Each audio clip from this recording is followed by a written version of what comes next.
வாழ்க வையகம், வாழ்க வளமுடன். வாழ்க்கை மலர்கள் நால்வோர் நற்சிந்தனை. செப்டம்பர் 24. தலைப்பு: எளிய முறை குண்டலினி யோகம். உயிர் தொடர்பான இயக்கம், இருப்பு, இயல்பு ஆகியன மறைபொருட்களாகவே உள்ளன.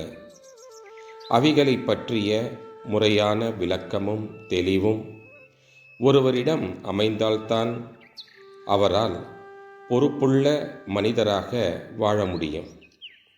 அத்தகைய விளக்கத்தையும் தெளிவையும் தந்து வருவதே எளிய முறை குண்டலினி யோகம். உலக சமுதாய சேவா சங்கம் என்ற அமைப்பின் கீழ் அளிக்கப்பட்டு வரும் எளிய முறை குண்டலினி யோக பயிற்சியின் கீழ் தியானம், தற்சோதனை, குணநலப்பேறு, முழுமைப்பேறு என்ற 4 வகையான பயிற்சிகள் அளிக்கப்படுகின்றன. இவற்றுள் மூலாதாரத்தில் குண்டலித்து கிடக்கும் உயிர் சக்தியை கீழிருந்து மேலோங்கச் செய்து ஒவ்வொரு மையத்தில் நிறுத்தி இயக்கி மேல்நிலைக்கு கொண்டு வருவதை தியானம் என்கின்றோம்.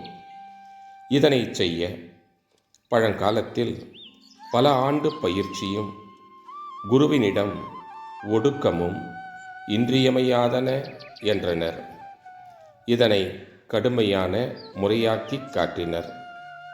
சில காலங்களில் இடையில் நிறுத்தி இக்கட்டையும் பெற்றனர். ஆனால் உலக சமுதாய சேவா சங்கத்தின் முறைப்படி ஏற்கனவே குண்டலினி சக்தி பயிற்சி பெற்றவர்களுக்கு ஆசிரியர் பயிற்சி அளித்து விரும்புவோருக்கு வழிகாட்டி அதே உயிர் சக்தியை மேலே கொண்டு வரச் செய்கின்றோம். இவ்வாறு பயிற்சி பெற்றவர்கள் அந்த உணர்வை உணர்வர், எளிமையை தெளிவர். இந்த தவமுறையை தொடர்ந்து பயில்கின்றவர்களுக்கு அனுகூலங்கள் பல ஏற்படும். கூரிய அறிவு, தெளிந்த சிந்தனை, விழிப்பாற்றல் ஆகியன உண்டாகும்.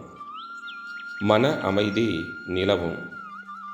அளவு அறியாது உயிர் சக்தியை பயன்படுத்தும்போது உடல் செல்கள் வலுவிழந்து உறுத்தல்கள், உளைச்சல்கள், உருமல்கள், சோர்வுகள், துன்ப உணர்வுகள் ஏற்பட வாய்ப்பு உண்டு.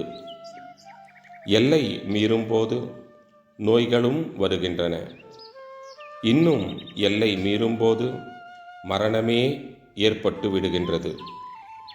எந்த உயிராற்றலின் ஒழுங்கான வளர்ச்சி இந்த நலன்களையெல்லாம் தருகின்றதோ அந்த ஆற்றலின் மீது கருத்தை வைத்து செய்யப்படுவதே இந்த தியான முறையாகும். உயிராற்றலின் மேல் கருத்தை வைத்து தியானம் இயற்ற உயிராற்றல் குண்டலித்து மேலே எழ எழ ஆற்றல் கதிர் அலைகள் ஏற்படுகின்றன. அந்த அலை இயக்கத்தின் ஒரு பகுதி மன இயக்கமாகவும் ஒரு பகுதி உடல் இயக்கமாகவும் மாறுகின்றன.